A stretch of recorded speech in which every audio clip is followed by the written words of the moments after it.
Sanskrit ಬರ್ದಿದ್ರೆ ದೇವಲೋಕಕ್ಕೆ visa ಇಲ್ವಂತೆ. ಸಂಸ್ಕೃತ ಬಂದ್ರೆ ಮಾತ್ರ ಸ್ವರ್ಗಕ್ಕೆ ಎಂಟ್ರಿ ಅಂತೆ.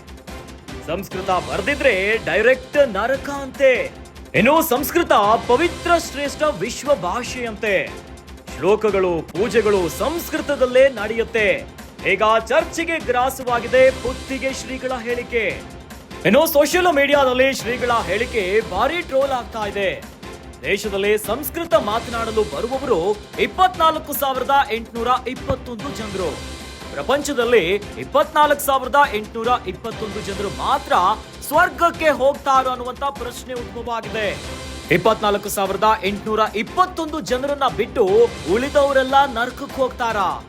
ಪರ್ಯಾಯ ಪುತ್ತಿಗೆ ಮಠದ ಶ್ರೀಗಳ ಮಾತಿಗೆ ಸಖತ್ ಕಿಂಡಲ್ ಆಗ್ತಾ ಇದೆ. ಸುಗುಣೇಂದ್ರ ತೀರ್ಥ ಸ್ವಾಮೀಜಿಗಳನ್ನ ಲೇವಡಿ ಮಾಡ್ತಿರೋ ನೆಟ್ಟಿಗರು. ಪರ್ಯಾಯ ಪುತ್ತಿಗೆ ಮಠದ ಶ್ರೀಗಳ ಮಾತಿಗೆ ಭಾರಿ ಟ್ರೋಲ್ ಆಗ್ತಾ ಇದೆ. ಜನ ನೆಟ್ಟಿಗರಂತೂ ಕಿಂಡಲ್ ಮಾಡ್ತಿದ್ದಾರೆ. ಆ ಒಂದು ಹೇಳಿಕೆ ಈಗ ಭಾರಿ ವಿವಾದಕ್ಕೆ ಕಾರಣವಾಗ್ಬಿಟ್ಟಿದೆ. ಸಂಸ್ಕೃತ ಬರೆದಿದ್ರೆ ದೇವಲೋಕಕ್ಕೆ ವೀಸಾ ಇಲ್ವಂತೆ. ಏನೋ ಸಂಸ್ಕೃತ ಬಂದ್ರೆ ಮಾತ್ರ ಸ್ವರ್ಗಕ್ಕೆ ಎಂಟ್ರಿ ಅಂತೆ. ಸಂಸ್ಕೃತ ಬರ್ದಿದ್ರೆ ಡೈರೆಕ್ಟ್ ನರಕಕ್ಕೆ ಹೋಗ್ತಾರಂತೆ. ಸಂಸ್ಕೃತ ಪವಿತ್ರ ಶ್ರೇಷ್ಠ ವಿಶ್ವ ಭಾಷೆಯಂತೆ. ಇನ್ನು ಶ್ಲೋಕಗಳು ಪೂಜೆಗಳು ಎಲ್ಲವೂ ಕೂಡ ಸಂಸ್ಕೃತದೇ ನಡೆಯುತ್ತೆ ಅನ್ನುವಂತ ಹೇಳಿಕೆ ಭಾರಿ ಚರ್ಚೆಗೆ ಕಾರಣವಾಗಿದೆ.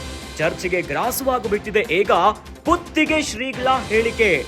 ಸೋಷಿಯಲ್ ಮೀಡಿಯಾದಲ್ಲಂತೂ ಶ್ರೀಗಳ ಹೇಳಿಕೆ ಭಾರಿ ಟ್ರೋಲ್ ಆಗ್ತಾ ಇದೆ. ಇನ್ನು ದೇಶದಲ್ಲಿ ಸಂಸ್ಕೃತ ಮಾತನಾಡಲು ಬರುವವರು 24,821 ಜನರು ಮಾತ್ರ. ಇವರನ್ನ ಬಿಟ್ಟು ಉಳಿದವರೆಲ್ಲ ನರಕಕ್ಕೆ ಹೋಗ್ತಾರಾ? ಪರ್ಯಾಯ ಪುತ್ತಿಗೆ ಮಠದ ಶ್ರೀಗಳ ಮಾತಿಗೆ ಸಖತ್ ಕಿಂಡಲ್ ಶುರುವಾಗುಬಿಟ್ಟಿದೆ. ಸಂಸ್ಕೃತಂ ವಿಶ್ವಭಾಷಾ ದೇವಭಾಷಾ. ಅತಃ ದೇವ ಕಾರ್ಯಕ್ರಮೆ ದೇವಭಾಷಾಯಾಂ ವಕ್ತವ್ಯಂ ಇತಿ ಅಪೇಕ್ಷಾ. ಸರ್ವಭಾಷಾಣಾಂ ಮೂಲಂ ಸಂಸ್ಕೃತಂ.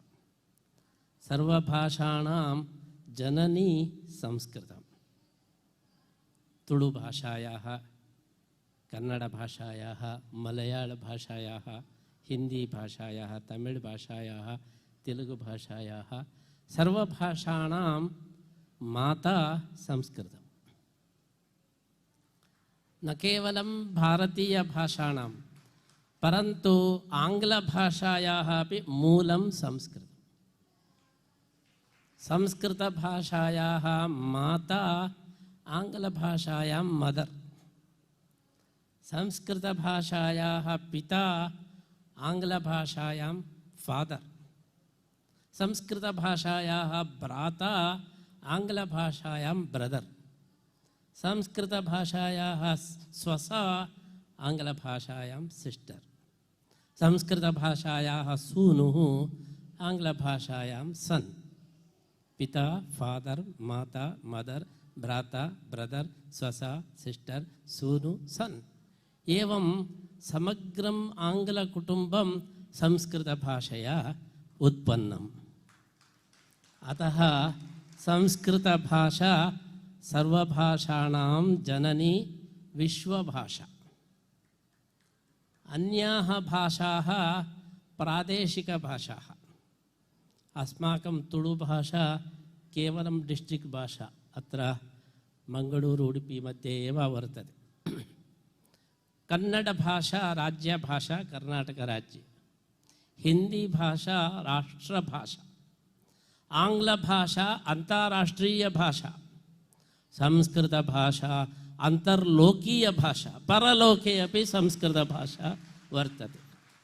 यदि देवलोकगमनं भवति संस्कृतभाषायां व्यवहारः कर्तव्यः. देवभाषा. यदि संस्कृतभाषा नास्ति स्वर्गलोकस्य वीसा नास्ति. अतः स्वर्गगमन अपेक्षा यदि वर्तते अवश्यं संस्कृतभाषा प्राप्तव्या. अतः संस्कृतभाषा पवित्रभाषा, पावनभाषा, श्रेष्ठभाषा, विश्वभाषा, पावनभाषा. अतः ಶ್ರೀಕೃಷ್ಣಸ್ಯ ಮಾಸೋತ್ಸವ ಸಮರ್ಪಣಂ ಸಂಸ್ಕೃತಭಾಷಾಯಾಂ ಕರ್ತವ್ಯಂ ಇತಿ ಮಮ ಅಪೇಕ್ಷಾ ಜಾತ. अस्माभिः देवपूजा संस्कृतभाषायां क्रियते, देवभाषायाम्. अतः समर्पणमपि देवभाषायां कुर्मः. एकमासस्य उत्सवः समर्पणम् अद्य भवति. श्रीकृष्णमासोत्सवः न केवलं मासोत्सवः, मासद उत्सवः. सर्वदा स्मरणम् आवश्यकं. मनसि मासद उत्सवः श्रीकृष्णमासोत्सवः भवतु.